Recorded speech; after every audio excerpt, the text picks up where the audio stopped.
तो hello guys, कैसे हो आप सभी लोग। मैं आ गया हूँ फिर से एक न्यू मांगा लेके। तो चलो फिर शुरू करते हैं। कहानी की शुरुआत में हमें एक बंदे को दिखाया जाता है जहाँ वो किसी से फाइट कर रहा होता है। तभी सीन बैक जाता है। कोई कहता है कि अनसियोन, तो ये लड़का बोलता है कि हाँ मास्टर, और यही हमारा एमसी होता है। तो उसका मास्टर पूछता है कि मुझे इस क्वेश्चन का आंसर दो। मार्शल आर्ट में प्रैक्टिस करके इच्छुक पर्सन की सबसे इम्पोर्टेंट एबिलिटी क्या है। हमारा एमसी कहता है कि मुझे लगता है कि यही है एक्सेलेंट मार्शल स्किल्स और अपनी किवाई की गहराई को बढ़ाने के ट्रेनिंग के प्रति समर्पण। तो उसका मास्टर बोलता है कि खैर तुम पूरी तरह से गलत नहीं हो, लेकिन तुम्हारे मास्टर के रूप में मेरा मानना है कि एक मार्शल आर्टिस्ट का सबसे इम्पोर्टेंट क्वालिटी है कि हारमोनी। मेरा मानना है कि मार्शल आर्ट और किवाई दोनों को इस स्ट्रॉन्ग फाउंडेशन पर बनाया जाना चाहिए। और हमारा एमसी यही सब बातें सुन के अपने मन में कह रहा होता है कि आपने लाइफ भर हारमोनी को इम्पोर्टेंस दिया और फिर भी यही तुम्हारा अंजाम था मास्टर। तभी हमें कुछ बंदों को भी दिखाया जाता है जहाँ हमारे एमसी के सामने आ रहे होते हैं और हमें इन लोगों के बारे में बताया जाता है। ये लोग किंग चंग सेट के 3 स्वॉर्ड मास्टर होते हैं और एक बंदा होता है जो कि माउंट वा सेट से होता है। Demon Slayer, Northern River, Fang set के माउंटेन क्लीवर के स्वॉर्डमैनशिप के लीड करते हैं। मार्शल आर्ट अलायंस के हाई लॉर्ड डॉग यू वह है। हमारा एमसी उससे पूछता है मुझे एक क्वेश्चन तुम लोग पूछने दो। तो वो लोग कहते हैं कि हाँ चल भोको। हमारा एमसी उन लोग से पूछ रहा होता है कि मुझे विश्वास है कि आज यहाँ इकट्ठा हुए सभी लोग वो पागल नहीं है। मुझे इतना तो समझ आ गया है, इसलिए मुझे ट्रस्ट है कि तुम में से किसी ने भी सच में ये नहीं माना होगा कि मेरे मास्टर ने 10 डेमोनिक टेक्निक वाली मार्शल आर्ट में आजमाया था। तो प्लीज तुम लोग ईमानदारी से मुझे बताना, तुम सभी को इस घिनौनी साजिश में शामिल होने के लिए किसने किया इकट्ठा। और चिल्ला के बोलता है कि मेरे मास्टर ने अपना पूरी लाइफ मार्शल आर्ट की हारमोनी के लिए समर्पित कर दिया था। तो मुझे तुम लोग आंसर क्यों नहीं देते। और हमें बताया जाता है कि लगभग 6 महीने पहले से ही एक अजीब अफवाह दूर दूर तक फैलने लगी थी। एक बार में दावा किया गया था कि 10 डेमोनिक टेक्निकों के ज्ञान से हारमोनी पे हमारा कब्जे में आ गए हैं। इसके अलावा कुछ अफवाहें में तो ये भी कहा गया था कि मेरे मास्टर और मैंने डेमोनिक टेक्निक में महारत हासिल कर ली थी। जब हमने इन झूठों पे आरोप को नकारने की कोशिश की तो दुनिया ने हमारी और आंखें मूंद ली और हमारे विरोध करने लगे। और उसके कुछ समय बाद मार्शल अलायंस के ऑफिसर ने हमसे मुलाकात की जो अफवाहों की एक बार और हमेशा के लिए पुष्टि करना चाहते थे। मेरे मास्टर जिनके पास हेवन से छिपाने के लिए कुछ भी नहीं था, अफवाहों की पुष्टि करने के प्रयास में इन्वेस्टिगेटर के साथ काम करने के लिए सहमत हो गए। भला चाहने वाले वो वॉरियर जिन्होंने मार्शल आर्ट की सीमाओं को परखा, उनकी टेक्निक हर मास्टर से उनके डिसाइपल को सीधे विरासत में मिलती है। चांग युन मार्शल आर्ट स्कूल का यही तरीका था। ये सच है कि हमारे स्कूल में अलग मार्शल आर्ट को ज्ञान और ग्रंथों का विशाल भंडार किया था, लेकिन हम पूरे विश्वास के साथ कह सकते हैं कि हमारे स्क्रिप्चर में कोई भी टेक्निक से संबंधित कोई भी ऐसी बेकार चीज मौजूद नहीं थी। तो क्या ऐसा हो सकता है कि क्या सच में फॉरबिडन स्क्रिप्चर हमारे स्कूल में पाए गए। इसमें कोई शक नहीं है, इनमें से किसी एक ने ही हमें फंसाने के लिए इस घिनौनी प्लानिंग को अंजाम दिया होगा। और उन लोग से कहता है कि अगर तुम्हारे पास मुंह है तो चलो बोलो। तो एक बंदा बोलता है कि तुम लोग किसका इंतजार कर रहे हो, तुम कब तक एक बेकार शब्दों को बर्दाश्त करते रहोगे जो हमारे बीच संदेह के बीच बोने की कोशिश कर रहा है। हमारा एमसी हंसते हुए बोलता है अब मुझे समझ आया, आखिरकार तुम हमेशा से मेरे मास्टर से काफी नफरत करते थे क्योंकि मेरे मास्टर स्किल और चरित्र गुणों में तुमसे आगे थे। मुझे पूरा यकीन है कि तुम्हारे जैसे नीच पर्सन उन्हें देखना भी बर्दाश्त नहीं कर सका। तो ये बंदा गुस्से में बोलता है कि लगता है कि तुम्हारे मास्टर ने तुम्हें बातें फैलाने के रिजल्ट के बारे में कभी नहीं सिखाया। मैं इस अपॉर्चुनिटी का लाभ उठाकर तुम्हारे और तुम्हारे विश्वासघाती आकार द्वारा किए गए अत्याचारों को जड़ से उखाड़ फेंकूंगा जिन्होंने इस धरती पर फॉरबिडन स्क्रिप्चर फैलाने का कोशिश किया। दुनिया को पता चलेगा कि न्याय की जीत हुई है। तो ये सब बातें सुन के हमारा एमसी गुस्सा जाता है और उस पर अटैक कर देता है, लेकिन वो भी अपने स्वord से रोकने की कोशिश करता है। लेकिन हमें दिखाया जाता है कि हमारे एमसी ने उसके हाथ में थोड़ा चोट लगा दिया होता है। और एमसी अपने मन में कहता है कि डैम इट, उसे जान से मारने से बस एक सांस दूर था, बस एक और अटैक कम से कम मुझे करना होगा। मैं तुम्हें अपने साथ नरक में घसीट कर ले जाऊंगा। और जैसे ही उस पे अटैक कर रहा होता है तभी एक स्वॉर्ड और आ जाता है और 2 लोग उसको बचा लेते हैं। हमारा एमसी अपने मन में कहता है कि किंग जैन सेट के फर्स्ट स्वॉर्ड मैन। और ये बंदा कह रहा होता है कि वो वाकई उतना ही स्किल्ड है जितना जितना की अफवाहें कहते थे। सब लोग केयरफुल रहना। तो ये बूढ़ा जो आदमी होता है वो कहता है कि तुमको चिंता करने की कोई जरूरत नहीं है। और हम देखते हैं कि हमारे एमसी पे अटैक करता है और हमारा एमसी दूर जाकर फेंकाता है। फिर उसमें हमें एक बंदे को दिखाया जाता है जो आसमान में उड़ जाता है और अपने स्वॉर्ड से अटैक कर देता है और वहाँ पर धूल धूल हो जाता है और कहता है कि मुझे यकीन नहीं हो रहा है वो अभी भी जिंदा है। और हमें दिखाई देता है कि हमारा एमसी बहुत जख्मी हालत में खड़ा होता है। तो ये बंदा बोल रहा होता है कि शायद तुमने वाकई फॉरबिडन टेक्निक में महारत हासिल कर दी है लिटिल डेमन। तो एक बंदा हवा में जंप कर देता है और कहता है कि तुम वहाँ काफी थके क्यों लग रहे हो। और तभी हम देखते हैं कि हमारे एमसी के पीछे से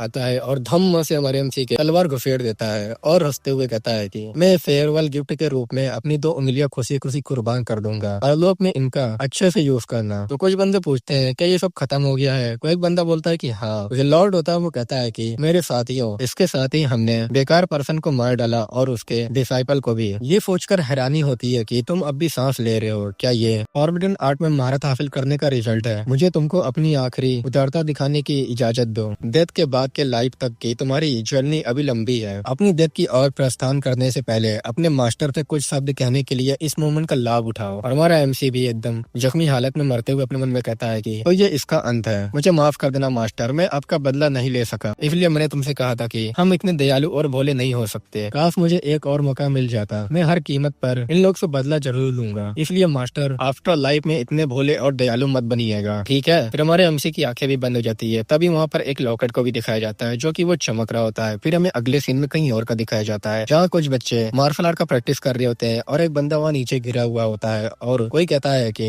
नंबर 702, क्या तुम्हारे पास दूसरों की चिंता करने का समय है? तो ये बच्चा डरते हुए कहता है कि नहीं सर। और वहाँ पर एक और बंदा आता है और कहता है कि कभी मत भूलना, यहाँ सबसे योग का ही अस्तित्व रहता है, यही हमारे लेटेंट डेमन की सीक्रेट का नियम है। दूसरों की चिंता करना तुम्हारी जान ले देगा। एक बंदा बोलता है कि चलो उसका ध्यान रखो। तो पीछे वाला कहता है कि ठीक है सर, और उस बंदे को उठाता है और घसीट के ले जाने लगता है और उसको पानी में फेंक देता है। तो एक बंदा पूछता है कि इससे कुल कितने हो जाते हैं? तो वो एक बंदा बोलता है कि लगभग 250। तो पहला वाला बंदा पूछता है कि अरे यार, हमने इस महीने काफी कुछ निपटा लिया। तो दूसरा बंदा बोलता है ऐसा नहीं है कि इस जगह ने कभी हमारे गिनती रखने का कहा हो। हाँ, मेरा गेस है कि अच्छा काम लेटेंट डेमन का केव। और हमें बताया जाता है कि हेवनली डेमन कल्ट का एक ट्रेनिंग एरिया जो पावरफुल मार्शल आर्टिस्टों को तैयार करता है, ठीक वैसे ही जैसे मार्शल अलायंस के अंदर उनके ट्विलाइट ड्रैगन। और जैसे कि उस कल्ट से उम्मीद की जाती है कि ये कोई नॉर्मल ट्रेनिंग नहीं है, ये एक ऐसी जगह है जहाँ 10 प्रतिभागियों में से केवल एक ही जिंदा बाहर निकल सकता है। तो हम देखते हैं कि एक बंदा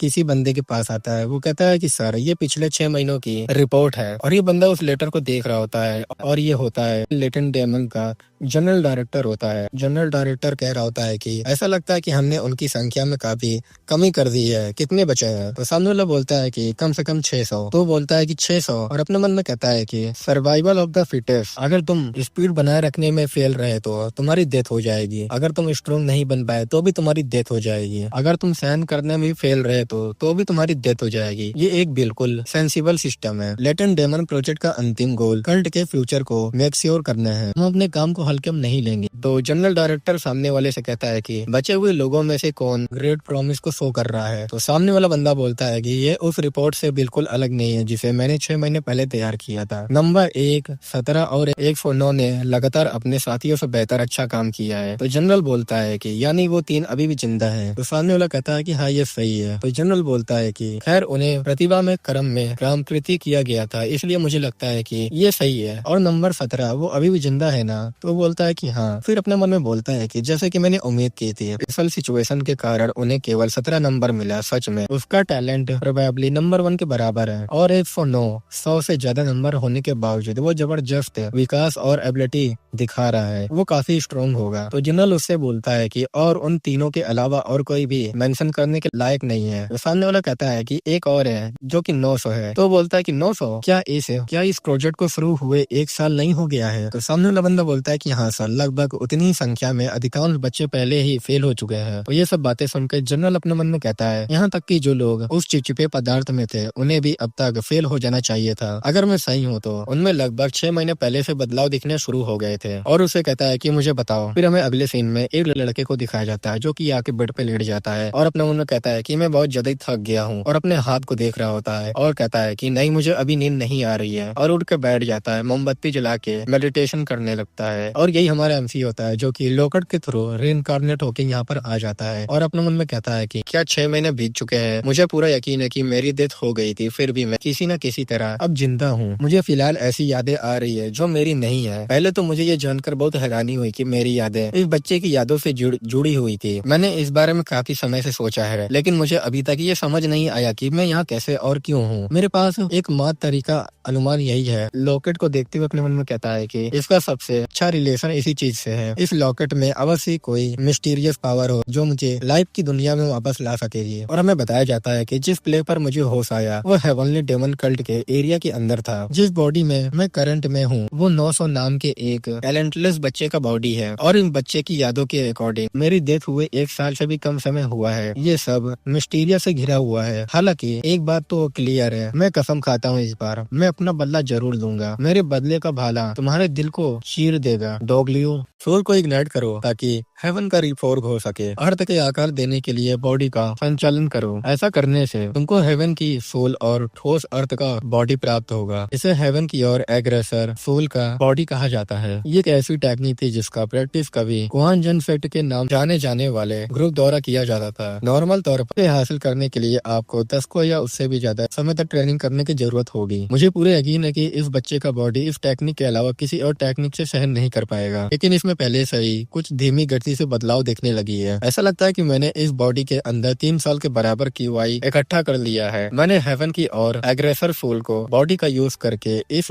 बॉडी को अच्छा बना सकता हूँ, लेकिन आफ्टर लाइफ लेने के लिए सभी प्लेस में से ये हेवनली डेमन कर्ल के अंदर ही होना था। सीरियसली। फिर हमारा एमसी अपने मास्टर की बातें याद करता है। उसका मास्टर कह रहा होता है कि ऑर्थोडॉक्स सेक्ट के फॉलोअर्स डेमोनिक स्किल को प्रैक्टिस करने वालों और उनको फॉलो करने वालों की निंदा करो क्योंकि वो बुराई के अवतार है। लेकिन मेरे डिसाइपल, तुम्हें उनकी विचारधारा का फॉलो करने की कोई जरूरत नहीं है। मैं तुमको एक्श्योर करता हूँ कि उनमें भी सभी बुरे नहीं है। वो अलग कामों और मान्यताओं के साथ लाइफ जीते हैं। इसलिए दुनिया एंटरटेनमेंट चीजों से भरी है। कुछ सिचुएशन ऐसी होती है जहाँ हीरो का निर्माण उन चीजों से होता है जिन्हें हम कभी डेमोनिक मानते हैं। हमारा एमसी अपने मन में कह रहा होता है कि कितनी आयरॉनिक बात है कि फाइनली मैं डेमोनिक रास्तों का फॉलोअर बन गया। मास्टर, मैं ऑनेस्ट रहूंगा, मेरी हीरो बनने का कोई इरादा नहीं है। मैं चैन चोन स्कूल का डिसाइपल हूँ जो इस दुनिया में मार्शल आर्ट का सबसे अच्छा सेक्ट है। अगर मैं डेमन पार्क का फॉलोअर भी बन जाऊं तो मैं हमेशा अच्छे रास्ते पर चलूंगा। फिर हमें जनरल को दिखाया जाता है। जनरल कह रहा होता है तो ऐसा लगता है कि जहर खाने के बाद वो एक नया इंसान बन गया है और अपने मन में कहता है कि सर्टेनली इस तरह की घटनाओं के पहले भी कई मामले सामने आ चुके हैं, लेकिन ये आमतौर पर आधे साल से ज्यादा समय तक नहीं टिकता। तो क्या इसका मतलब ये है कि 900 अभी भी एक बड़े बदलाव के दौर से गुजर रहा है? तो सामने वाला बंदा बोलता है कि ये सच है कि पिछले कुछ महीनों में 900 में एक चेंजेस हुआ है। हालांकि वो अभी भी नंबर 117 और 109 की तुलना में कुछ भी नहीं है, लेकिन क्या वो अभी भी इतनी तेजी से विकसित नहीं हो रहा है कि आप उस पर नजर रख रहे हैं? तो जनरल बोल रहा होता है कि उस पर ध्यान देने में कोई हर्ज नहीं है, अब से 900 नंबर पर अच्छे से ध्यान दो। तो वो बोलता है कि ठीक है सर, चलो देखते हैं। 600 ये एक अच्छी संख्या है, मुझे लगता है कि हम शुरुआत कर सकते हैं। तो सामने वाला बंदा बोलता है कि तुम्हारा मतलब है? तभी जनरल बोलता है अभी इंस्ट्रक्टर को मेरी बात को पहुंचा दो और सभी लोगों को इन्फॉर्म करो कि लेटेंट डेमन प्रोजेक्ट अब फाइनली शुरू हो रहा है। तो बोलता है कि ठीक है सर, मैं समझ गया हूँ, और वो वहाँ से चला जाता है। तो ये जनरल अपने मन में कहता है कि अब तक का ट्रेनिंग ये तो केवल बेसिक ट्रेनिंग रहा है। बच्चों को जहर के अनुकूल ढलने और अपने बॉडी अंगों को निखारने के लिए एक स्ट्रॉन्ग आधार तैयार करना है। असली नरक तो अब शुरू होगा। और दूसरी तरफ हमारा एमसी कल्टिवेट कर रहा होता है और आंखें खोल के कहता है एक और मैंने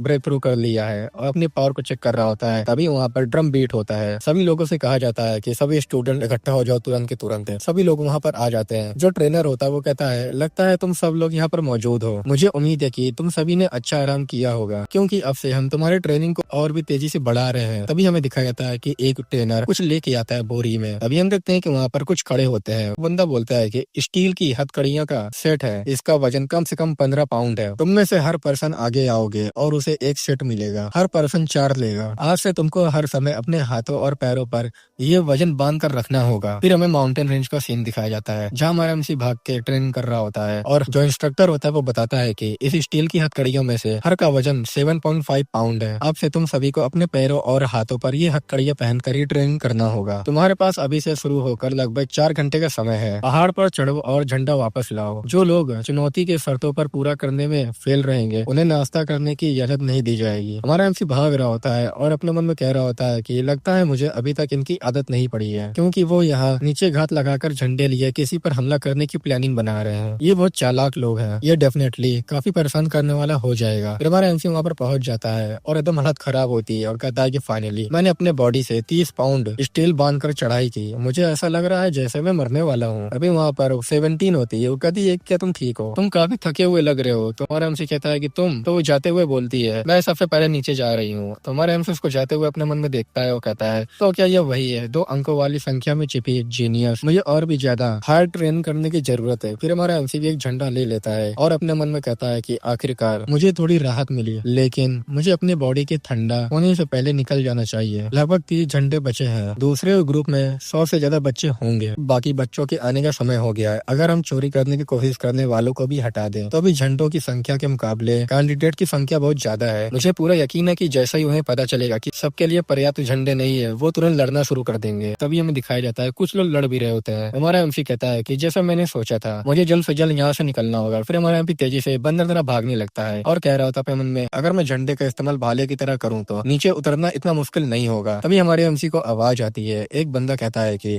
झंडा मुझे दे दो और यहाँ से दफा हो जाओ। तो ये सब सुन के हमारा एमसी अपने मन में कहता है कि उसने कम अंक वाले हाई रैंक के खिलाड़ियों को पास होने दिया होगा, जबकि वो कम अंक वाले खिलाड़ियों के आने का इंतजार कर रहा था। तो सामने वाला बंदा बोलता है, क्या तुमने मुझे सुना नहीं? मैंने कहा कि मुझे वो दे दो। और हमारा एमसी उसको देख के कहता है कि ये तो 185 है। मैं सरप्राइज नहीं हुआ। मैं समझ सकता हूँ कि तुम इतने लंबे समय तक कैसे जिंदा रह पाए, लेकिन तुम बेवकूफ हो। तो ये बातें सुन के वो कहता है कि तुम्हारा मतलब क्या है? हमारा एमसी कहता है कि तुम्हें अपनी जगह तो पता होनी चाहिए। तो बंदा कहता है कि तुमने अभी क्या कहा? क्या तुमने मुझे सुना नहीं? मुझे वो दे दो। जैसे ही वो बोलने वाला होता है तभी हमारे एमसी वो झंडे से मारने लगता है और कह रहा होता है, तुम पावरफुल लोगों का सामना करने से बहुत डरते हो, इसलिए तुम अपने से कमजोर लोगों के खिलाफ ही अपने दांत दिखाते हो। हमारा एमसी ये मारता है, फिर वो मारता है, अरे मार मार के सुअर भर देता है। वो भी कहता है कि भाई भाई रुक जा प्लीज, भाई मुझे मत मार, अरे भाई मत मार। हमारा एमसी भी एटीट्यूड में कहता है, क्या तुम्हें अपने ब्रूट स्टैंड से कमजोरों को सताने में मजा आया? तो बंदा का कहता है कि भाई मुझे माफ कर दे, प्लीज मुझे जाने दे। हमारा एमसी भी कहता है ठीक है, मैं तुम्हें इस बार जाने दूंगा। तभी हमारा एमसी उसके हाथ को तोड़ देता है मार के और उससे कहता है कि मैं तुम्हारी इस बेकार जिंदगी को सिर्फ एक बार ही बख्शूंगा। पेड़ के पीछे से एक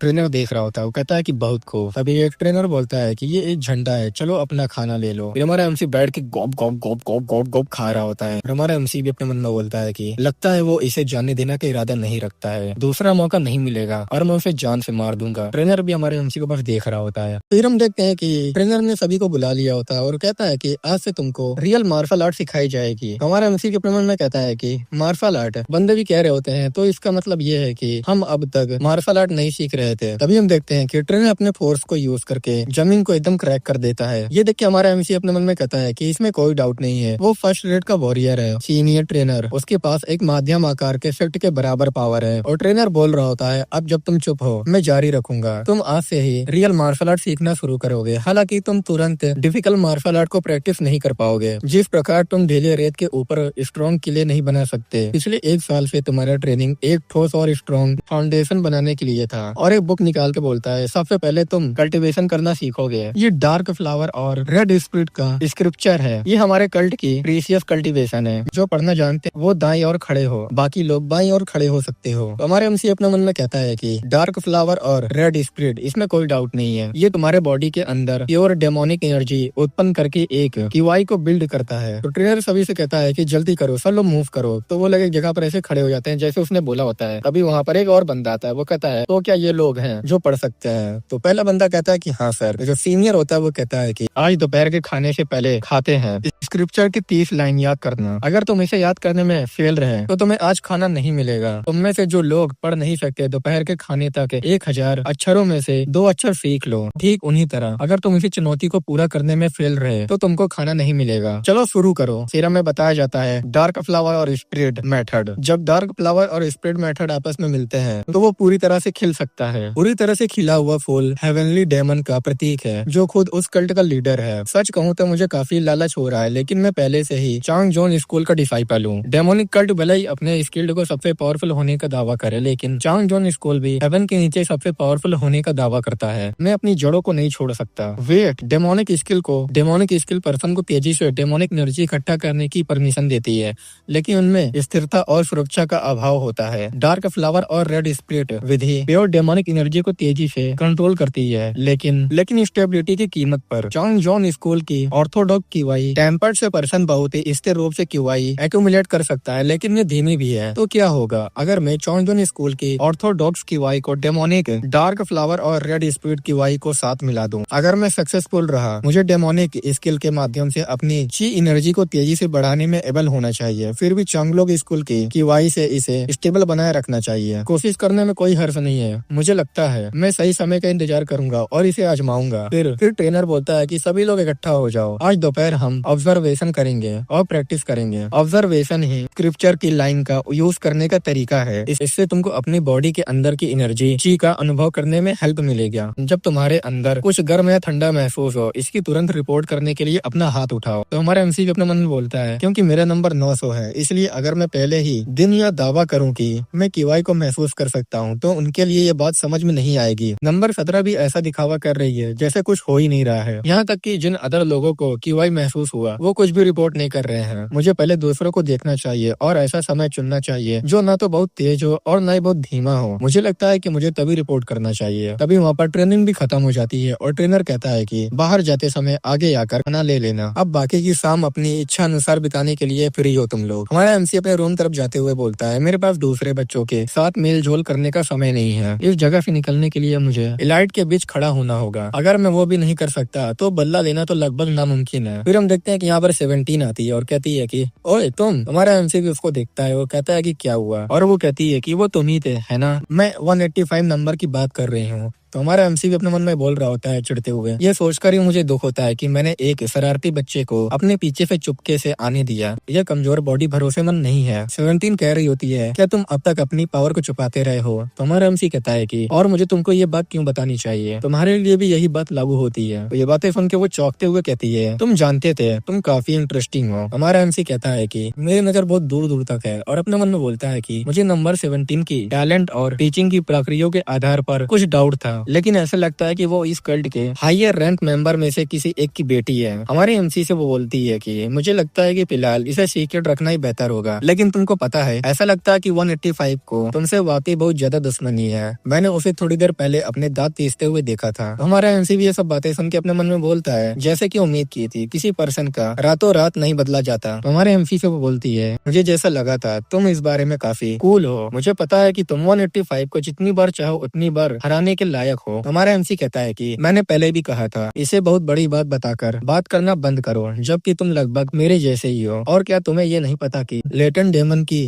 केव कोई ऐसी जगह नहीं है जहाँ तुम आराम कर सको। तो ये बातें सुनकर वो भी हैरान होती है और जोर जोर से हंसने लगती है और बोलती है कि बाय द वे मेरा नाम आयोंग है, मुझे आयोंग कहकर बुलाना। तुम्हारा नाम क्या है। तुम्हारा एमसी उससे कहता है कि तुम मुझे मेरे नंबर से बुला सकती हो, और अपने रूम में चला जाता है। तो ये भी देख के मुस्कुरा रही होती है। फिर हमें 3 दिन बाद का सीन दिखाया जाता है जहाँ हमारे एमसी से ट्रेनर बोलता है क्या तुमको कुछ महसूस होने लगा। तो हमारा एमसी भी बोलता है कि हाँ, और 17 अपने मन में बोलती है जैसे कि मैंने सोचा था वो वाकई मजेदार है, मुझे उस पर नजर रखनी चाहिए। फिर 1 साल बाद का सीन दिखाया जाता है जहाँ हमें बताया जाता है कि इस 1 साल के दौरान 2 बड़े बदलाव हुए। पहला बड़ा बदलाव ये था मैं QI को अपोजिट कंबाइन करने में सक्सेसफुल था और उन्होंने एक नई कल्टीवेशन विधि विकसित करने में सफलता प्राप्त की। मैं अभी तक डार्क फ्लावर और रेड स्प्लिट विधि को पूरी तरह से अपनाने में कामयाब नहीं हो पाया हूँ, लेकिन मैं लगभग 70% तक पहुँच चुका हूँ। मैं इसे ट्रू ब्लॉसम फूल कहता हूँ। मैंने जिस नई QI को डेवलप किया है उसे मैंने यही नाम दिया है। और दूसरा बदलाव तभी हम देखते हैं कि ट्रेनर सभी से कहता है कि सभी लोग जाग जाओ और तुरंत इकट्ठा हो जाओ। तो सभी लोग इकट्ठा होने लगते हैं और हमारा एमसी हमें बताता है कि हेवन की और आत्मा को अर्थ पर लगाने की टेक्निक का असर अब दिखने लगा था। मेरी बोन स्ट्रोंग हो गई और मेरी लंबाई बढ़ गई। अब मेरे और 185 के बीच का अंतर बहुत कम हो गया था और रिकॉर्ड से पता चला कि मैं नंबर 17 के साथ फूड चैलेंज में कोई सफलता नहीं झेली है। तभी वो 185 को देखता है और कहता है कोई चांस नहीं है। हालांकि ये अभी पूरी तरह से तैयार नहीं है, फिर भी मुझे 600 के दायरे में आना चाहिए। QI कल्टीवेशन शुरू किए हुए हमें 1 साल हो गया है। स्टूडेंट की डेथ की संख्या में नाटकीय रूप से कमी आई है और हमारी हथकड़ियों का वजन बढ़कर लगभग 100 पाउंड हो गया है। ये इतना वजन नहीं था जिसे नॉर्मल बच्चे QI का यूज किए बिना चढ़ाई करते समय सहन कर सके। योंग ने इंटरनल एनर्जी का यूज करके अपने पूरे बॉडी में सभी मेरिडियन को खोलकर अपने साथियों को पीछे छोड़ दिया। तो ट्रेनर सभी से बोलता है आज से ही तुम वेपन के साथ ट्रेनिंग करोगे, और वेपन को ला दिया जाता है और वो बताता है जैसे कि तुम जानते ही होगे ये ऐसे वेपन है जो मार्शल आर्टिस्टों के लिए बनाया गया है। वहाँ स्वॉर्ड, सैबर और स्पीयर भी है। तुम सभी को 3 वेपन में से एक को चुनने और उस वेपन से संबंधित मार्शल आर्ट सीखने का अपॉर्चुनिटी मिलेगा। जिस वेपन में तुम मास्टरी हासिल करना चाहते हो उसके सामने आ जाओ। सोच समझ कर चुनना, ये वेपन तुम्हारे लाइफ भर तुम्हारे साथ रहेगा। तो हमारे एमसी को बुलाया जाता है और बुक दे रहा होता है और कहता है कि अपना वेपन चुनने के बाद आकर अपनी मैनुअल को ले लेना। हमारा एमसी एक भाला को ले लेता है और अपने मन में बोलता है कि शॉट चुनने वाले बच्चों के लिए जियान के 3 मूल सिद्धांत है, चुनने वाले बच्चों के लिए दाओ के 5 तत्व है और वो 7 सितारा भाला उन लोगों के लिए जिन्होंने भाला चुना है। तो ट्रेनर चिल्ला के सभी से बोलता है कि अब तुम अपनी पसंद की स्किल को प्रैक्टिस करो और पर्याप्त समय निकाल सकते हो। तुम्हारे ट्रेनर तुम्हारे किसी भी क्वेश्चन का आंसर देने के लिए यहाँ पर रहेंगे, इसलिए किसी भी समय हेजिटेशन मत करना और आके पूछ लेना। और अपने मन में कहता है कि हम तुमको मार्शल आर्ट सिखाने में हेल्प करेंगे, भले ही हमें पता ना हो कि 6 महीने के बाद तुम में से कितने लोग जिंदा बचोगे। जो लोग मार्शल आर्ट को ठीक से नहीं सीखते उनके लिए जिंदा रहना मुश्किल होगा। अगर तुम किसी भी तरह बच भी गए तो अगली बार नहीं बचोगे। हमारा एमसी बुक देख रहा होता है और अपने मन में बोल रहा होता है 7 स्टार स्पीयर, फिस्ट के 6 कॉम्बिनेशन और विंड और क्लाउड के कदम। मुझे वो खुशी याद है जो मुझे इन चीजों को पहली बार सीखने पर महसूस हुई थी। मुझे लगता है कि मैं सीधे काम शुरू कर दूंगा। पिंजड़ा भाले को चाबुक की तरह इस्तेमाल करे और ऐसे फ्लो करे जैसे तुम किसी पिंजड़े से बाहर निकल रहे हो। फिर हमारा एमसी प्रैक्टिस कर रहा होता है और कह रहा होता है इस स्पिरल हवा में शंख की तरह इस स्पिरल गति में उड़े। चाकू देखने में सरल लगने वाला ये तरीका अभी बाधाओं को पार करते हुए और अपने अपोनेंट को काटते हुए आगे बढ़ता है। और ये सब देख के ट्रेनर भी खुश हो रहा होता है। 185 की एकदम हालत खराब हो जाता है ये सब देख के और कहता है कि उस आदमी को क्या हुआ है, ये वाकई ये पहली बार है जब वो भाला चला रहा है, मैं उस डेमन को कैसे मारूं। ट्रेनर किसी से बोलता है कि ऐसा लगता है कि पिछले कुछ महीनों में 900 नंबर में कुछ बदलाव आया है। तो दूसरा बंदा बोलता है कि ये बिल्कुल वैसे ही है जैसे तुमने कहा था मास्टर। तो सीनियर बोलता है कि अगर 900 इसी रफ्तार से चलता रहा तो अगले 6 महीनों में उसके लिए लाइफ और डेथ के द्वार से गुजरना कोई समस्या नहीं होगी। और हमें लाइफ और डेथ के गेट के बारे में बताया जाता है। ये लेटेंट डेमन की केव के अंदर आयोजित की जाने वाली पहली चुनौती है। ऐसा कहा जाता है कि वहाँ बच्चों की डेथ दर पहले की किसी भी प्लेस की तुलना में कहीं ज्यादा और भी कम समय में। जो लोग इस डिफिकल्ट टेस्ट से बच निकलते हैं उन्हें कल्ट के अंदर डेमोनिक सोल्जर के रूप में मान्यता दी जाती है। एक डेमोनिक सोल्जर उस कल्ट के अंदर लोवेस्ट रैंक में क्लासिफाइड किया गया है। और हमें रैंक के बारे में बताया जाता है। कुल 6 रैंक होते हैं। सबसे नीचे डेमोनिक सोल्जर, फिर उसके ऊपर डेमोनिक कैप्टन, फिर उसके ऊपर डेमोनिक जनरल, फिर उसके ऊपर ग्रेट डेमन, फिर उसके ऊपर डेमोनिक किंग, सबसे ऊपर सेट लीडर होता है। तो ट्रेनर अपने मन में बोलता है कि हालांकि ये कल्ट के अंदर सबसे निचला पद हो सकता है, लेकिन हेवनली डेमन कल्ट के 1 लाख सोल्जर में से 10,000 से भी ज्यादा कम लोगों को डेमोनिक सोल्जर के रूप में मान्यता प्राप्त है। 15 ईयर ओल्ड के लिए डेमोनिक सोल्जर का पद हासिल करना आसान काम नहीं है, लेकिन लेटेंट डेमन की केव के गोल केवल डेमोनिक सोल्जर का उत्पादन करना नहीं है, उसे लाइफ और डेथ के गेट को आसानी से पार करने की उम्मीद की जाती है। इस परियोजना का गोल डेमोनिक कैप्टन का निर्माण करना है और ये वाला तो बाकी सबसे कहीं ज्यादा इम्पोर्टेंट है। खुद सेट के लीडर की इच्छा से हमें इन बच्चों में से कई डेमोनिक सोल्जर को तैयार करना होगा। अगर हमें इस पीढ़ी के कुछ महान डेमन देखने को मिल जाए तो बहुत अच्छा होगा। वैसे तो ये लगभग इम्पॉसिबल होना चाहिए, क्योंकि मैं भी बड़ी मुश्किल से ही ग्रेट डेमन की लोअर रैंक में शामिल हो पाया था। तभी वो किसी से पूछता है तैयारियां कैसी चल रही है। तो ये बंदा बताता है कि हमने सीक्रेट रूप से लोगों को लाइफ और डेथ के गेट के लिए सामग्री खरीदने और ट्रेनिंग करने के लिए भेजा है। मुझे उम्मीद है कि जब तक हमें लाइफ और डेथ के गेट पर कब्जा कर लेंगे तब तक वो महज जानवर नहीं रह जाएंगे। तो वो बंदा कहता है कि एक्सेलेंट। तो ये बोलता है जो लोग बच जाएंगे हमें उन्हें आयु कल्प नाम डेमोनिक औषधि की 3 गोलियां प्रदान करेंगे। हमें बचे हुए लोगों के लिए डेमोनिक सी के डिवाइन आर्चिव भी खोलेंगे। तो ये बंदा कहता है कि ये सेट के लीडर की इच्छा है। तो सामने वाले बोलता है कि ठीक है सर, हम समझ गए हैं। और हमारा एमसी अपने मन में बोल रहा होता है मैं बहुत वेट कर रहा हूँ लाइफ और डेथ की गेट के लिए। फिर ऐसे ही 6 महीने बीत जाते हैं। हमारा एमसी कल्टीवेट कर रहा होता है और कंबाइन करने की कोशिश करता है और कहता है कि आखिरकार मैंने कर दिखाया। टेम्पर ट्रू ब्लॉसम कम्प्लीटली खिल गया है। तो जनरल बोल रहा होता है कि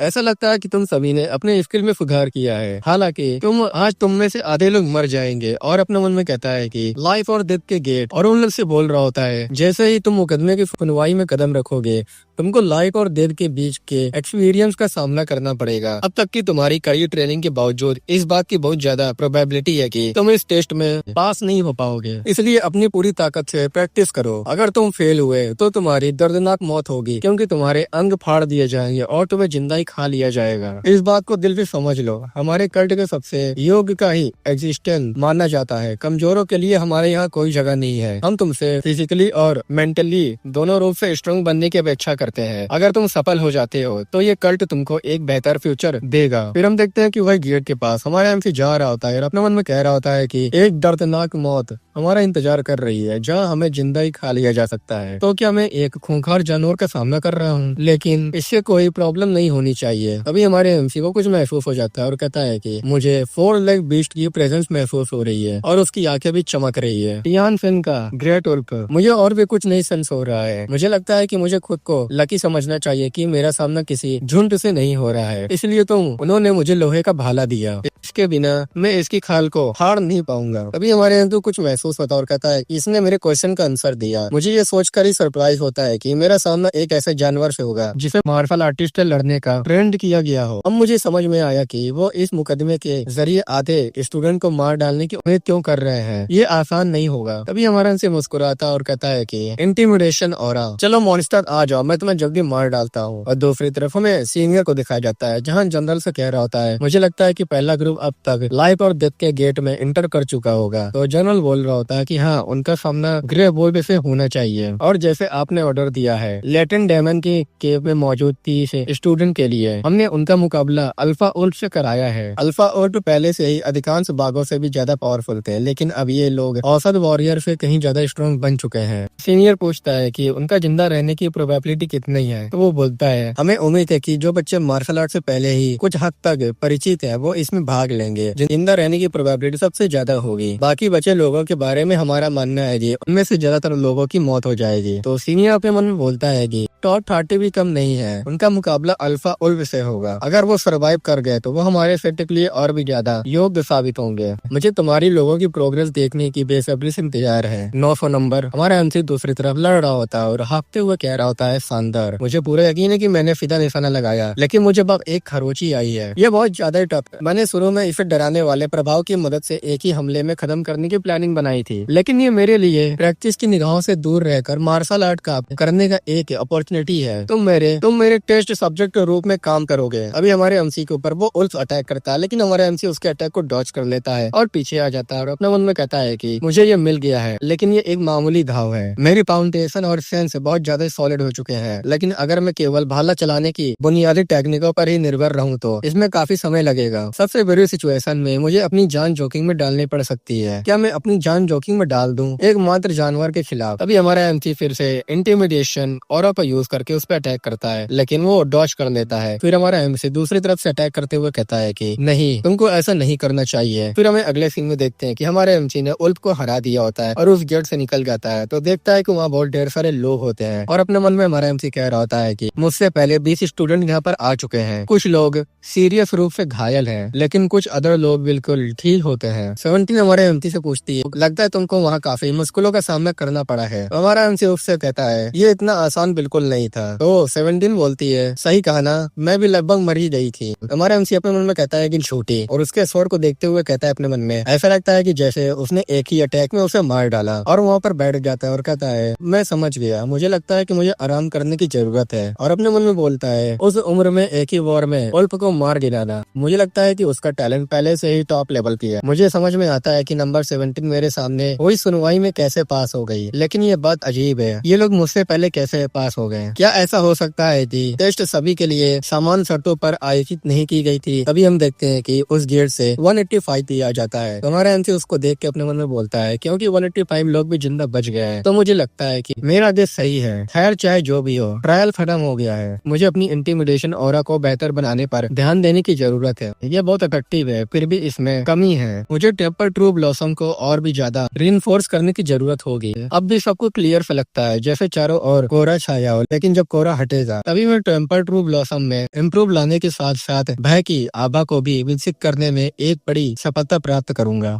लाइफ और डेथ की गेट, सिर्फ 70 लोग बचे हुए हैं। नहीं, मुझे पूरा यकीन है कि ये शुरू से ही उनकी प्लानिंग थी। वो बेचारे लोग। तभी वहाँ पर जनरल आता है और कहता है कि तुम लोग लंबे समय तक जिंदा रहने में सफल रहे। तुम सभी को हमारे सेट के डेमोनिक सोल्जर के रूप में मान्यता दी गई है। ऊपर से ऑर्डर आए हैं, हम तुमको रिवॉर्ड देंगे। तभी वो एक पिल निकाल लेता है और कहता है कि इसको कहते हैं डेमोनिक मेडिसिन ऑफ आयुकल्पा। तुमको 3-3 गोलियां दी जाएंगी, इसे तुरंत ले लो। हमारा एमसीक्यू उसको देखता है और अपने मन में कहता है कि एक रेयर मेडिसिन जो यूजर को 5 से 7 वर्षों तक एनर्जी दी जाती है, और वो हम जैसे न्यू मेंबर को 3-3 गोलियां दे रहे हैं। इसका मतलब ये होगा कि यहाँ वहाँ के सभी स्टूडेंट के लिए उनके पास कम से कम 1000 होंगे। और उसको हमारा एमसी खाता है और कहता है अपने मन में, जैसे कि मैंने सोचा था, ऐसा लगता है कि ये कोई नॉर्मल डेमन की गुफा नहीं है। मुझे इस बात का बिल्कुल भी अंदाजा नहीं है कि वो कल्ट क्या प्लानिंग बना रहा है, लेकिन मैं इसका इस्तेमाल सिर्फ खुद को स्ट्रांग बनाने के लिए कर रहा हूँ। और आयु कल्पा की डेमोनिक मेडिसिन भी इसका अपवाद नहीं है। मैं हर हाल में और भी स्ट्रांग बनूंगा, और ऐसा करने के लिए मुझे सबसे पहले दवा से उत्पन्न इस एनर्जी को कंट्रोल करना होगा। और हमारे एमसी को बहुत जोर से दर्द हो रहा होता है, और हम देखते हैं कि सभी लोग भी कल्टीवेट कर रहे होते हैं। फिर हमें थोड़ी देर बाद का सीन दिखाया जाता है, जहाँ हमारे एमसी कल्टीवेट कर लिया होता है और कह रहा होता है कि 20 साल का क्यूआई बुरा नहीं है, क्या मैं इसे पूरा करने वाला पहला पर्सन था। तभी वो 17 तरफ देखता है हमारा एमसी और कहता है कि मुझे नहीं लगता। तो 17 भी कहती है ये कैसे चल रहा है। तो हमारा एमसी मुंह मोड़ देता है और अपने मन में कह रहा होता है, ऐसा लगता है कि उन सभी ने अपनी क्यूआई को एडजस्ट कर लिया है। तभी वहाँ पर फिर से जनरल आके बोलता है, ऐसा लगता है कि तुम सभी ने सक्सेसफुली एनर्जी को एब्जॉर्ब कर लिया है। मैं तुमको और स्ट्रॉन्ग बनने पर बधाई देना चाहता हूँ। हालांकि ये एक मात्र रिवॉर्ड नहीं था जो हमारे लॉर्ड ने तुमको दिया है। हमारा एमसी भी मन में सोचता है, क्या दवा के अलावा और भी कुछ है? लगता है 17 को पहले ही सब कुछ पता है। तो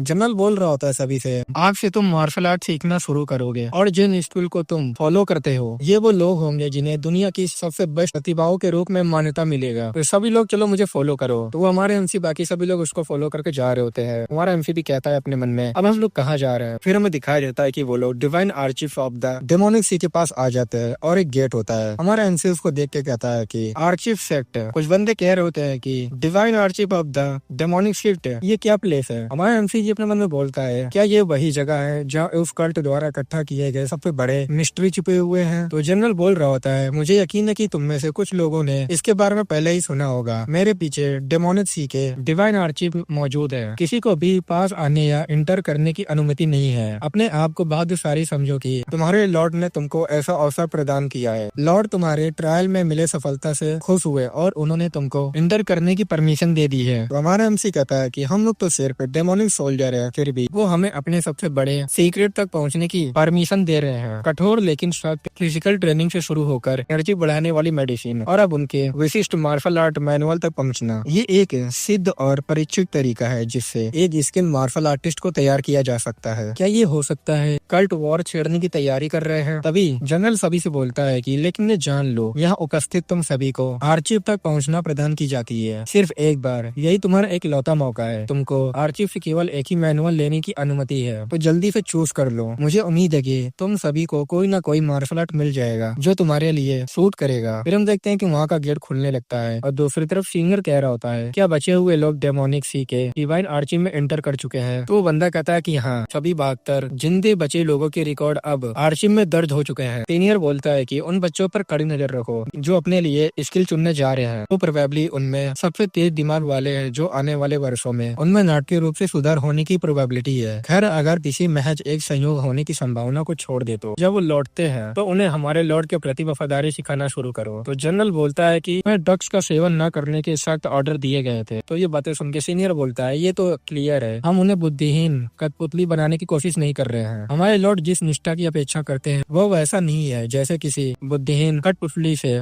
अपेक्षित होती है। ये मत बोलो और उन लोग पे कड़ी नजर रखो, और सीनियर होने के नाते इसे अच्छी तरह याद रखो। हमारा एमसी लाइब्रेरी में आ जाता है और अपने मन में कह रहा होता है कि ऑर्थोडॉक्स क्यूआई मेथड देवताओं के समान पावरफुल बनने के लिए एक्यूमुलेट करना है। इसके अलग डेमोनिक एनर्जी को नियमों को तोड़ मोड़ कर प्रकृति नियमों को चुनौती देना है। लेकिन जब तक वो दोनों मार्शल आर्ट है तब तक वो बॉडी और आत्मा को गढ़ने समान मूलभूत सिद्धांतों को साझा करते हैं। चैंगजन स्कूल के अपने मास्टर का सम्मान करने के लिए मुझे कुछ ग्रंथों में सुझाई गई प्रथाओं में लीन हुए बिना डेमोनिक एनर्जी के गुणों सीखना होगा। वैसे तो उनकी संख्या काफी ज्यादा है। जब तक मैं इस जगह से जाऊंगा मुझे डेमोनिक एनर्जी और उसके गुणों पर भरपूर ज्ञान होगा। फिर हमारा एमसी एक बुक को देखता है और देख के शॉक हो जाता है और कहता है कि ये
तो हेलो गाइस, कैसे हो आपका बिलोंग? मैं आ गया हूँ फिर से न्यू पार्ट लेके। तो चलो फिर शुरू करते हैं। हमारा एमसी अपने मन में कहता है कि आज का दिन बहुत ही फायदेमंद रहा। मैंने 30 सीक्रेट मैनुअल पर सरसरी नजर डालने की कामयाबी हासिल की है। मुझे शायद पढ़ी हुई सारी बातें याद नहीं रहेगी, लेकिन अगर मैंने उनमें मूल अर्थों को समझ लिया तो ये काफी है। नहीं, सच में ये तरीका बेहतर है। फाइनली हारमोनी की थी मैंने ढूंढ लिया है। ऑर्थोडॉक्स स्किल का आधार बनाए रखते हुए एनर्जी को अशांत न करना है, और ऐसा करने से तुम अपने अंदर के बॉडी और आत्मा का संतुलन पा लेते हो। इसके अलावा डेमोनिक स्किल जानबूझकर उत्पन्न करती है, लेकिन ये अत्यधिक अस्थिर होता है, इसलिए इसमें प्रोबेबली जोखिम जुड़े होते हैं। बस ये ऐसा कहा जाता है, लेकिन ये सब गलत था। सीक्रेट टेस्ट से इस सवाल का जवाब मिलने की प्रोबेबिलिटी पर प्रकाश पड़ा है। डेमोनिक स्किल का मूल्य संतुलन और असंतुलन से परे हारमोनी में निहित है। दोनों ही सिचुएशन में मूल सिद्धांत वही रहता है, और मैंने कभी सोचा भी नहीं था कि मुझे ये सब चीजें मिलेंगी और हमारा एमसी अपने रूम में आ जाता लेके। और इस बुक का नाम होता है art of six seal and destruction. हमारा एमसी भी खुश हो जाता है और हमें इसके बारे में बताया जाता है। चान जोन स्कूल में एक फर्स्ट डिसाइपल द्वारा विकसित एक मार्शल आर्ट जो बाद में एक डेमोनिक कल्ट का हिस्सा बन गया। Art of six seal and destruction की स्किल चान जोन स्कूल की मूलभूत शिक्षाओं से विकसित एक डेमोनिक आर्ट है। ये इतने समय तक उनके सीक्रेट आर्चिव में ही रखा रहा होगा, और मुझे इसे ढूंढने का मौका मिला। ऐसा कहा जाता है कि सिक्स सील और डिस्ट्रक्शन की स्किल एक ऐसी मार्शल आर्ट है जो थियोरेटिकली इम्पॉसिबल है। इसका मेन रीजन चाइंजन स्कूल की प्रकृति है। सटीक रूप से कहे तो ऐसा इसलिए क्योंकि चाइंजन स्कूल दो के नियम का पालन करता है, जिसका मतलब है कि किसी भी समय चाइंजन स्कूल में केवल एक ही मास्टर और एक ही डिसाइपल की जोड़ी हो सकती है।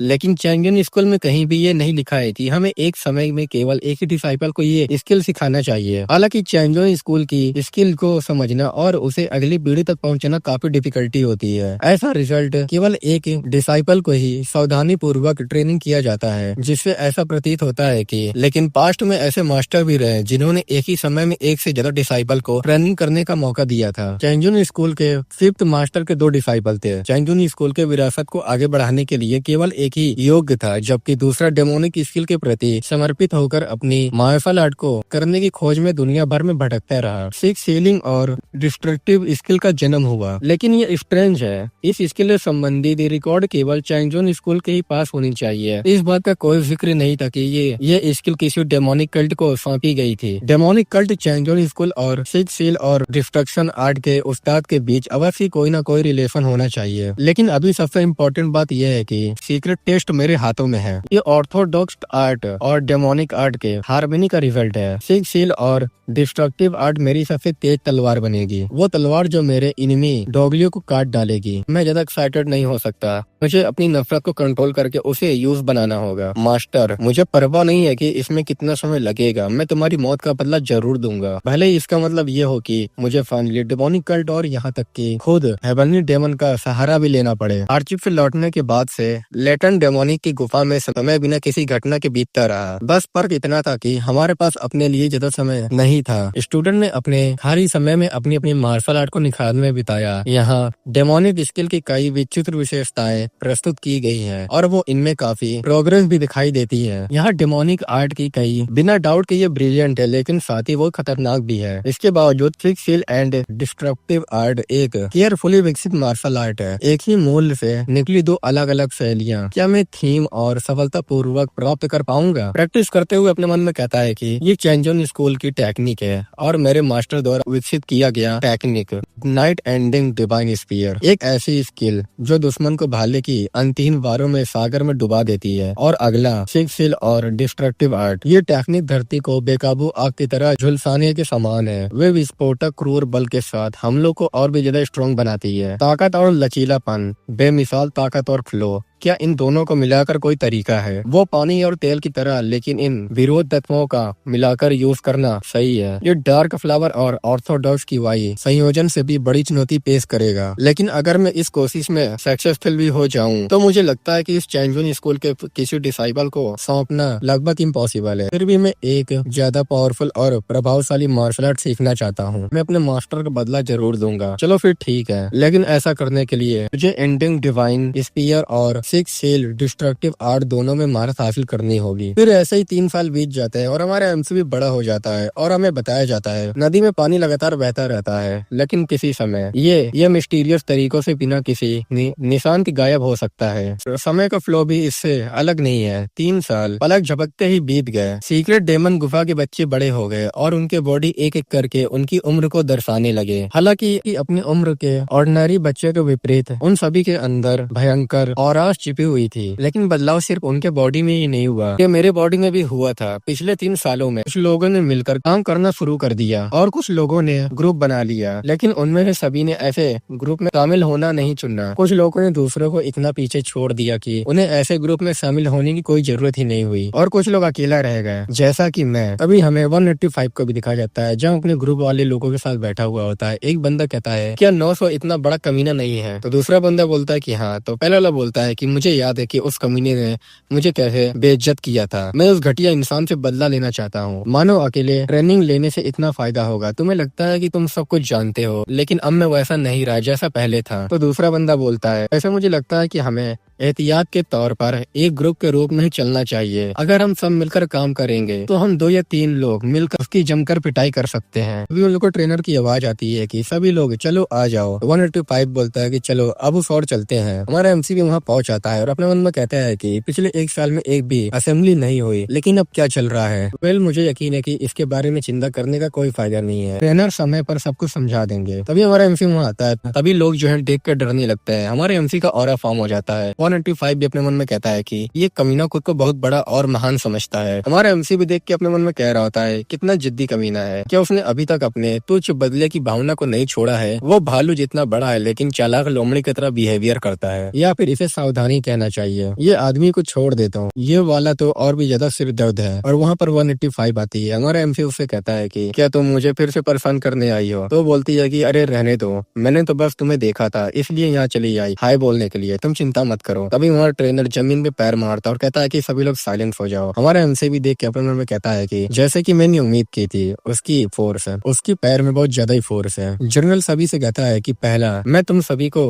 कांग्रेचुलेशन करना चाहता हूँ, अब तुमको अपनी हथकड़ियाँ उतारने की इजाजत है। हमारा एमसी ये बात सुन के हैरान होता है और जनरल बताता है कि अब से सेकंड ट्रायल शुरू हो रहा है लाइफ और डेथ का, और इसकी शुरुआत क्लोजिंग ट्रेनिंग से होगी। हमारा एमसी ये बातें सुन के अपने मन में कहता है कि लाइफ और डेथ का ट्रायल 3 साल पहले हमें मौत का बहुत करीब एहसास हुआ था, क्योंकि उन ट्रायल में हमें ग्रे वुल्फ का सामना करना पड़ा। कौन जाने इस बारे में कितने लोग मरेंगे। मुझे पूरे यकीन है कि ट्रायल का अगला आसान नहीं होगा। लाइफ और डेथ के दूसरे ट्रायल की सुनवाई अगले 4 वर्षों में होगी। जनरल सभी से कह रहा होता है कि क्लोजिंग ट्रायल 5 दिन बाद शुरू होगा। अगर तुम्हारे ट्रेनिंग शुरू होने से 5 दिन पहले तुम कोई अनुरोध करना चाहते हो तो मुझे अभी बता दो। अगर तुम्हारा कोई नॉर्मल मामला है तो हम इसे तुम्हारे लिए तैयार कर देंगे। बेशक तुमको भोजन और पानी के बारे में चिंता करने की कोई जरूरत नहीं है, क्योंकि ये तुमको उपलब्ध कराए जाएंगे। तुम लोगों को छुट्टी दी जाती है, जाते समय अपना खाना साथ ले जाना। और हम देखते हैं कि सभी लोग चले जाते हैं, लेकिन हमारा एमसी वहीं रुका होता है। तो ट्रेनर कहता है कि क्या ये 900 यहीं पर रुका है? हमारा एमसी कहता है कि मेरा एक स्पेशल रिक्वेस्ट है, मुझे पूरा यकीन है कि तुमने अच्छी तरह से इसके बारे में सोचा होगा। तो हमारा एमसी भी कहता है कि हाँ। और लोग आपस में बात कर रहे होते हैं कि 900 फिर से खुद को बहुत बड़ा बदमाश समझ रहा है। ठीक है, उसी कमीने ने मेरा पैर तोड़ा था। 185 उसके ग्रुप वाले एक जगह बैठे होते हैं। 185 कहता है क्या तुमको भी उससे नफरत नहीं थी? तो ये बंदा बोलता है कि क्यों ना हम उसकी पिटाई कर दे बॉस। अब जब हमने हथकड़ियां उतार दी हैं तो हम सारी पावर से भर उठे हैं और हम 6 लोग हैं। सुनो, अगर तुम डर रहे हो तो हम तुम्हारे बिना भी उसे खुद ही निपटा सकते हैं। तो 185 कहता है कि लेकिन उसे अपनी हथकड़ी भी उतार देनी चाहिए थी, तुम्हें पता है ना? तो वो बोलता है कि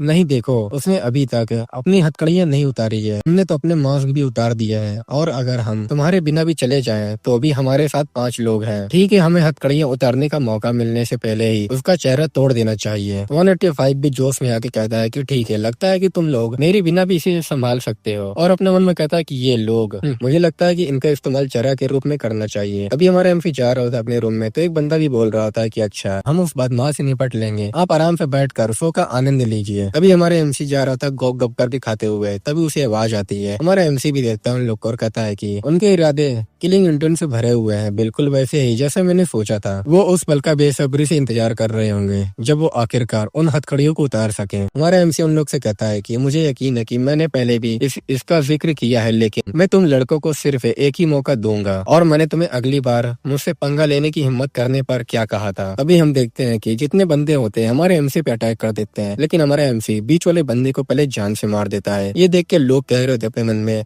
उसने एक ही वॉर में उसके पेट को छेद कर दिया। हमारा एमसी कहता है, मुझे लगा मैंने तुम बेवकूफे से कहा था कि मैं तुम्हें इसलिए नहीं बख्शा क्योंकि तुम मूर्ख बच्चे प्यारे लगते थे या कुछ और, बल्कि इसलिए तुम बहुत छोटे थे। फिर भी तुम मेरे खिलाफ अपने दांत दिखाने की हिम्मत कर रहे हो। अब मैं तुम लोग को नहीं छोड़ूंगा। मुझे लगता है कि मैं तुम लोग को जान से मार दूंगा अब। और अगली सीन में दिखाते हैं कि वो लोग की जोर जोर से चिल्लाने की आवाज आ रही होती है। 185 भी डर जाता है और अपने मन में कहता है कि वहाँ आखिरकार क्या चल रहा है, क्या वो सब मारे गए हैं? क्या तुम कह रहे हो कि 900 इतना ताकतवर है? और हमारा एमसी 185 के पास आ रहा होता है और 185 अपने मन में बोलता है, और उसे पता भी होना चाहिए कि वो सब मेरे चमचे भी हैं। अरे यार, वो तो लगभग पूरी तरह से सेफ है। वो कमीना मेरी तरफ क्यों देख रहा है? चलो कोई बात नहीं, मैंने भी अपनी हथकड़ियाँ उतार दी हैं और मैं भी बहुत कुछ कर सकता हूँ, ये बुरा नहीं है। हमारे एमसी से कहता है कि मैं तुम्हारे लिए क्या कर सकता हूँ। तो हमारा एमसी मुस्कुरा के उससे कहता है कि अब याद आया, मुझे लगा था कि मैं तुम्हें यह भी चेतावनी दी थी कि दूसरा मौका नहीं मिलेगा। तो ये बातें सुन के वो एकदम डरने लगता है। हमारे एमसी से वो कहता है कि मैंने तुम्हारा क्या बिगाड़ा है? तो हमारा एमसी उससे कहता है, अबे तुझे क्या लगता है क्या मैं कल ही पैदा हुआ हूँ? तो ये बातें सुन के वो अपने मन में बोलता है, भाड़ में जाए, जब बात यहाँ तक आ ही गई है तो अब आगे बढ़ने का समय है। हमारे एमसी पर धूल उड़ा देता है, लेकिन हमारा एमसी उस धूल को हटा के उस पे अटैक कर देता है और वो भी अटैक करता है, लेकिन हमारे एमसी का अटैक उस पे लगता है, जिससे एकदम वो दर्द में चिल्ला के कहता है कि ये बास्टर्ड तुमने ये क्या किया, और वो वहीं गिर जाता है और हमें बताया नहीं गया होता है कि ये मरा है कि अभी जिंदा है या बेहोश है। और हमारा एमसी वहाँ से चला जाता है। तभी वहाँ पर 17 आती है। ये देख के कहती है कि उसका अब क्या होगा। फिर हमें 5 दिन बाद का सीन दिखाया जाता है जब क्लोजिंग ट्रेनिंग शुरू हो रहा होता है। जनरल सभी से कह रहा होता है कि जिन सभी स्टूडेंट ने रिक्वेस्ट किया था वो अपनी आइटम ले लो। एक बार जब तुम उन्हें ले लोगे तो तुरंत आगे बढ़ जाना, अपनी रिक्वेस्टेड आइटम ले जाओ। क्या तुम वाकई यही चाहते थे? तो हमारा एमसी वहाँ पर आता है और कहता है कि जी हाँ, मैंने बिल्कुल यही रिक्वेस्ट किया था। वहाँ से जा रहा होता है तो जनरल अपने मन में कह रहा होता है उसको देख के, कितना मजेदार है। अगर मुझे सही से याद है तो उसे टॉप खिलाड़ियों की सूची में नहीं होना चाहिए, लेकिन मुझे उसके बारे में अच्छा महसूस हो रहा है। और सभी से कहता है जल्दी करो और अपने अगले ट्रेनिंग प्लेस के लिए रवाना हो जाओ। हमारा एमसी भी जा रहा होता है और अपने मन में कह रहा होता है, मैं अपने साथ 4 लोहे की हथकड़ियां ले जा रहा हूँ, जिनमें से हर का वजन 32 पाउंड है और एक लोहे का भाला भी है। ये मेरी उम्मीद से कहीं ज्यादा भारी है, लेकिन एक बार जब मुझे इस सारे वजन को उठाने की आदत हो जाएगी तो मैं और भी ज्यादा स्ट्रॉन्ग हो जाऊंगा। सबसे पहले मुझे अपने मन और बॉडी को ट्रेनिंग करना होगा और फिर मैं उन दोनों चीजों में हार्मोनाइज करूंगा। जब तक ट्रेनिंग समाप्त होगा तब तक मेरी हेवन की और अग्रसर आत्मा का बॉडी के अपने पूर्ण होने के निकट होगा। मैं एक न्यू इंसान के रूप में रिबॉर्न लूंगा। फिर हमें बताया जाता है कि ये टेक्निक केवल किसी पर्सन के फिजिक्स को निखारने का काम नहीं करती, ये बॉडी को आर्टिफिशियली ठीक करता है और उसे मार्शल आर्ट के उचित मार्ग तक पहुंचाने के लिए आकार देता है। ये बॉडी को पूरी तरह से नया रूप देने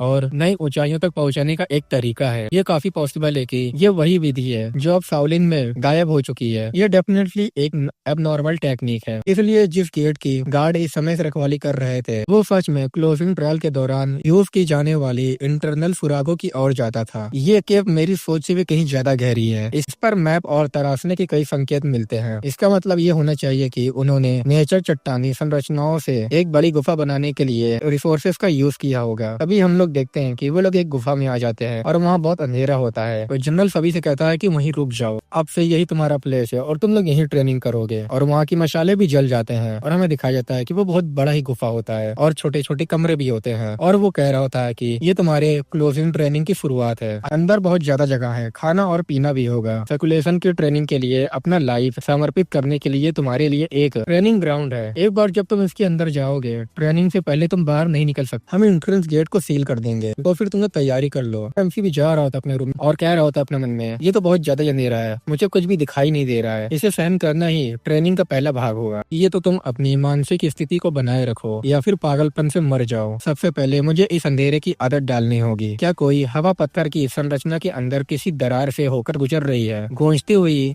आवाज अंदाजा लगाया जा सकता है कि ये काफी बड़ी गुफा है। इसके बारे में बिल्कुल अभी मेरी आंखें आखिरकार अंधेरे के अनुकूल हो गई है। उन्होंने ताजा पानी पंप करने के लिए एक डिवाइस भी बनाया है। उस मिस्टीरियस लकड़ी के दरवाजे की बात करें तो मैं वैसे भी यहाँ से निकल नहीं पाऊंगा, इसलिए इसके बारे में सोचने का कोई फायदा नहीं है। फिर हमारा एमसी वहीं बैठ कर ट्रेनिंग कर रहा होता है और कल्टीवेट करते हुए कहता है कि मैं ये कर सकता हूँ, और वो अपने किवाई का भी कल्टीवेट कर रहा होता है और वहाँ पर भाले का भी प्रैक्टिस करने लगता है और कह रहा होता है कि मैं कर सकता हूँ, मुझे ये सब सहन करना ही होगा। फिर ऐसा ही 4 साल बीत जाते हैं और हमारा एमसी और बड़ा हो जाता है और वहाँ पर वो कल्टीवेट कर रहा होता है, बॉडी शॉडी भी आ जाते हैं और कहता है कि अब टाइम आ गया है। पानी निकालते हुए कहता है कि मुझे लगता है कि इस कमरे से मैं आखिरी बार खाना का आनंद ले रहा हूँ। 4 साल का सेकुलेशन ट्रेनिंग, मुझे लगता है कि ये अंत है या इस ट्रायल में और भी कुछ है। जिस तरफ से मैंने एंटर किया था उसके विपरीत दिशा में एक रास्ता खुल गया है, लगता है कि ये अभी खत्म नहीं हुआ है। जाते हुए हमारा एमसी अपने मन में कहता है कि हथकड़ी और भाले का कुल वजन 150 पाउंड से ज्यादा होने के बावजूद ट्रेनिंग काफी सफल रहा। अफसोस की बात है कि मैं अपनी मार्शल आर्ट को पूरी तरह से स्टेबल नहीं कर पाया हूँ, लेकिन सबसे पहले मुझे ये जगह छोड़ देना चाहिए। फिर हमारा एमसी ऐसे ही जा रहा होता है, तभी वहाँ से तीर निकल जाते हैं हमारे एमसी पे अटैक करने के लिए, लेकिन हमारा एमसी उन लोग के अटैक को डॉज कर लेता है और अपने मन में कह रहा होता है डॉज करते हुए, बिल्कुल ट्रेल आसानी से खत्म नहीं होगा। इन भाले की नोकों से एक ऑरा और स्मेल आ रही है, उन्हें जहर दिया गया होगा, ये कोई नॉर्मल केव नहीं है। तभी हम देखते हैं कि हमारा एमसी अपने भाले को तेजी से घुमाने लगता है और वो तीर से डॉज कर ले रहा होता है और अपने मन में कह रहा होता है कि ये तो अनएक्सपेक्टेड है। कम से कम 100 फीट चौड़ा एक गहरा गड्ढा, ये कोई छोटी दूरी नहीं है। अगर मैं अपने वजन हटा दूं तो मुझे कोई प्रॉब्लम नहीं होनी चाहिए। क्या मेरे पास पानी खुद को मुक्त करने के अलावा और कोई रास्ता नहीं है? नहीं, मैं पहले से ही बड़ा हो चुका हूँ। अगर मुझे इसी तरह की तुच्छ चीज के लिए अपना सबसे बेस्ट करना पड़े तो क्या फायदा? तो फिर मुझे अपने मास्टर का बदला लेने का विचार ही छोड़ देना चाहिए। तो फिर चलो फिर करते हैं। अगर मैं यहाँ इतनी ट्रेनिंग लेने के बाद भी ये छलांग नहीं लगा सकता तो बेकार है और मुझे मर जाना चाहिए। फिर हमारा एमसी जंप लगा देता है और हमारे एमसी ने 1000 ग्ले स्टेप को यूज करके वहाँ से जंप लगाया होता है, जिससे हमारा एमसी दूसरी तरफ आ जाता है और वो भी मुस्कुरा के कहता है कि मैंने कर दिखाया, चलो बाल बाल बच गए हैं। मेरे सेंसेस सिंगल्ड हो रही है, वहाँ कुछ तो है, ये स्प्रिंग टेप जैसा नहीं लगता है। और हम देखते हैं कि वहाँ पर सामने एक गेट होता है। हमारा एमसी अपने मन में कहता है कि ये तो एक किलिंग इंटेंट है, लाइफ और डेथ का दूसरा ट्रायल, तो इसका मतलब यही है। फिर हमारा एमसी गेट खोल के आगे जाता है तो वहाँ बहुत ज्यादा अंधेरा होता है और हम देखते हैं कि वहाँ पर कोई पीछे लुका हुआ होता है और वो अपने मन में कहता है कि इस बेवकूफ को क्या हो गया है, मुझे उसकी ओर से सावधानी का कोई संकेत बिल्कुल भी नहीं दिख रहा है। लगता है मुझे इसके बारे में चिंता करने की कोई जरूरत नहीं है, लेकिन मुझे अपनी गार्ड डाउन कम करने का कोई रीजन नहीं है। जैसे ही उसे कोई अपॉर्चुनिटी दिखाई देगा तभी हमारा एमसी एकदम लास्ट पे आ जाता है तो वहाँ कुछ नहीं होता है और अपने मन में कह रहा होता है कि ये सर्वाइवल की प्रीटेस्ट का सिद्धांत है, सबसे ताकतवर कमजोर को मार डालता है। दूसरी तरफ वो बंदा अपने मन में कह रहा होता है कितना बेवकूफ है ये, और हमारा एमसी कह रहा होता है कि मैं समझ गया, तो ये उस समय से अलग नहीं है जब हमने ओल्प को मारा था। तभी हम देखते हैं इस जगह से पहले एक ही पर्सन जिंदा निकलेगा। अभी हम देखते हैं कि हमारे एमसी के पीछे से वो बंदा अटैक करते हुए कहता है कि मैं तुम्हें एक झटके में मार डालूंगा। अभी वो कुछ देख के हैरान होता है और कहता है कि ऐसा कैसे हो सकता है। अभी हमें दिखाया जाता है कि हमारे एमसी ने अपने उस हथकड़े से उसका स्वord को ही तोड़ दिया होता है और उससे कह रहा होता है हमारा एमसी इतनी सावधानी बरतने की कोई जरूरत नहीं है, और अपने भाले से उसको वहीं मारता है जिससे उसका हाथ भी वहाँ पर झंझना जाता है। तभी हम देखते हैं कि हमारे एमसी ने running restriction of star technique का यूज करके उस पर अटैक करता है, जिससे वो बंदा वहीं मर जाता है और हमारा एमसी वहाँ से गेट खोल के निकल जाता है। जैसे ही निकलता है तो वहाँ से एक गाइड आती है तो हमारा एमसी कहता है कि यहाँ तो बहुत ज्यादा ही रोशनी है। तभी हमारे एमसी को आवाज आता है कि कांग्रेचुलेशन, तुमने सेकंड ट्रायल को सरवाइव कर दिया है 900। और ये जनरल होता है। जनरल कह रहा होता है मुझे लगता है कि ये हमारी पहली मुलाकात है। हमारा एमसी सीनियर और बाकी लोग को देखता है और अपने मन में कहता है कि वो लोग कौन है, मैं इनमें से किसी का भी चेहरा नहीं जानता और मुझे याद नहीं है कि मैंने उस ट्रेनिंग को पहले कभी देखा है कि नहीं। हमारा एमसी उससे कहता है कि मैं नंबर 900 हूँ। और दूसरी तरफ वो अपने मन में कह रहा होता है कि लाइफ और डेथ का ये गेट लेटेंट डेमन की पूरी गुफा में कंडक्ट एक ट्रेनिंग थी, क्योंकि बच्चों की संख्या और भी कम करके 1/3 कर दिया गया है, इसलिए हमें उन्हें ग्रुप में विभाजित करने की कोई जरूरत नहीं होगी। हमारे एमसी से वो कहता है कि तुमने एक अच्छा काम किया है, चलो थोड़ा आराम कर लो और बाकी लोग को भी आ जाने दो। हमारा एमसी भी कहता है कि ठीक है और तुम्हारा शुक्रिया। और अपने मन में हमारा एमसी बोल रहा होता है वो आदमी जनरल से कहीं ज्यादा पावरफुल है, क्या गुफा की देख रेख का जिम्मा उसके पास है। और ये भी अपने मन में कह रहा होता है कि ये ब्रैड